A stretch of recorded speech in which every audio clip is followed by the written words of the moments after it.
안녕하세요. 동화책 읽어주는 콩이 할머니랍니다. 나무도령 한솔교육에서 나왔습니다. 옛날 옛적 어떤 땅에 나무 한 그루가 있었어요. 하늘에 사는 선녀가 이 나무 그늘에 내려왔네. 나무와 선녀가 사랑하여 예쁜 산에 아이 낳았네. 이 나무 도령 자라니 선녀는 하늘로 올라갔네. 나무 도령이 7살이 되던 해였어요. 장대 같은 비가 내리기 시작하더니 순식간에 마을은 물에 잠기고 말았지요. 나무 아버지도 비바람에 쓰러졌어요. 아들아, 어서 내 위에 올라타거라. 나무 도령은 나무 아버지를 타고 세찬 물살에 따라 떠내려갔어요. 저쪽에서 개미들이 물에 떠내려갔어요.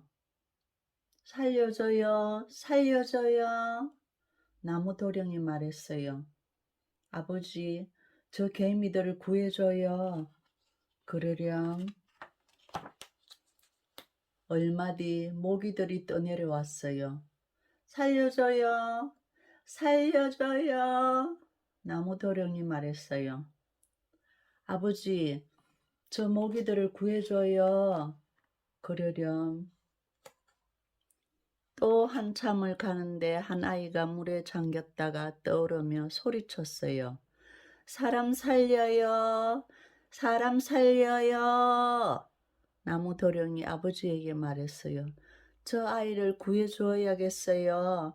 그러자 나무 아버지가 말했어요. 저 아이는 구해주지 마라. 아이가 다시 물에 잠겼다가 떠오르면 소리쳤어요. 사람 살려요. 사람 살려요. 나무 도령이 아버지에게 말했어요. 저 아이를 구해줘야겠어요. 그러자 나무 아버지가 말했어요. 저 아이는 구해주지 마라. 나무 도령과 개미들과 모기들을 태운 나무 아버지는 세찬 물살을 따라 계속 떠내려갔어요. 사람 살려요. 사람 살려요. 아이가 다시 물에 잠겼다가 떠오르며 소리쳤어요. 아이가 3번씩이나 살려달라고 하자 나무 도령은 견딜 수가 없었어요. 아버지, 저 애를 구해줘요. 네? 네가 정 그렇게 원한다면 구해주렴. 그러나 나중에 후회하게 될 거다. 나무 도령과 개미들과 모기들과 한 아이를 태운 나무 아버지는 한없이 물살을 따라 흘러갔어요. 마침내 그들은 어떤 섬에 닿았어요. 그 섬은 원래 세상에서 가장 높은 산의 봉우리였지요. 다른 산과 들판은 모두 물에 잠기고 오직 그 봉우리만 남아 있었던 거예요. 날이 어두워지자 두 아이는 잠잘 곳을 찾았어요. 그러다가 초가집을 발견했지요. 그 집에는 할머니와 여자아이 둘이 살고 있었는데 하나는 할머니의 친딸이고 다른 하나는 수양딸이었지요.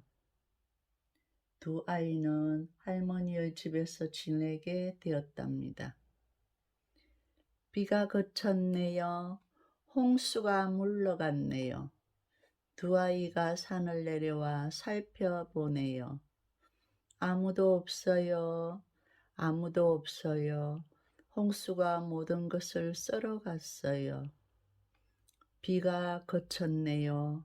홍수가 물러갔네요. 두 아이만 산 아래 쓸쓸히 서 있네요. 세월이 흘러 아이들은 씩씩한 청년과 아름다운 처녀로 자랐어요. 할머니는 생각했어요. 저 애들을 짝지어 주어서 이 세상에 다시 사람들이 살게 해야겠어. 그러나 할머니는 누구를 친딸과 결혼시켜야 할지 몰랐어요. 두 청년도 수양딸과 결혼하기를 원하지 않았어요. 어느 날 청년이 할머니에게 속삭였어요. 나무도령은 아주 진귀한 재주를 가지고 있었어요. 모래밭에 흩어놓은 좁쌀 한 섬을 한나절이면 다 주워 담을 수 있었어요. 그러나 그 재주는 친한 사람이 아니면 아무에게도 보여주지 않는답니다. 할머니는 나무도령을 불렀어요. 네게 신기한 재주가 있다고 하더구나. 내게 그 재주를 보여주렴. 할머니, 제게는 그런 재주가 없어요. 할머니는 자기를 무시하는 줄로 알고 크게 화를 냈어요. 만일 그 재주를 보여주지 않으면 너를 내 딸과 결혼시킬 수가 없다. 나무도령은 할 수 없이 한 섬의 좁쌀을 모래밭에 흩어놓았어요. 그러나 어떻게 해야 할지 몰라 멍하니 서 있었어요. 그때 개미가 다가와 물었어요. 무슨 걱정 있으세요? 글쎄, 할머니가 이 모래밭에 있는 좁쌀을 모두 주워 담으라고 하는구나. 그건 아주 쉬운 일이에요. 우리를 물에서 구해준 은혜를 이제야 갖게 되었군요. 잠시 뒤 개미는 수많은 개미떼를 몰고 와서 개미들은 저마다 좁쌀 한 알씩 입에 물고 와 금방 한 섬을 다 주워 담았어요. 자, 이제 되었지요? 저희들은 돌아갑니다. 고마워, 개미들아. 안녕. 저녁 때 돌아온 할머니는 나무도령이 골라 좋은 좁쌀을 보고 감탄했어요. 할머니는 나무도령과 친딸을 결혼시키려고 했어요. 하지만 청년이 몹시 싫어했어요. 그래서 할머니는 어두운 밤에 두 처녀를 각각 동쪽 방과 서쪽 방에 있게 했어요. 그리고는 두 청년을 불렀어요. 자, 이제 너희들이 각자 방을 정하도록 해라. 두 청년은 서로 어느 방으로 들어가야 할지 몰라서 망설이고 있었어요. 그때 모기가 나무도령의 귀 옆을 지나가며 속삭였어요. 나무도령, 나무도령, 동쪽 방으로 가요.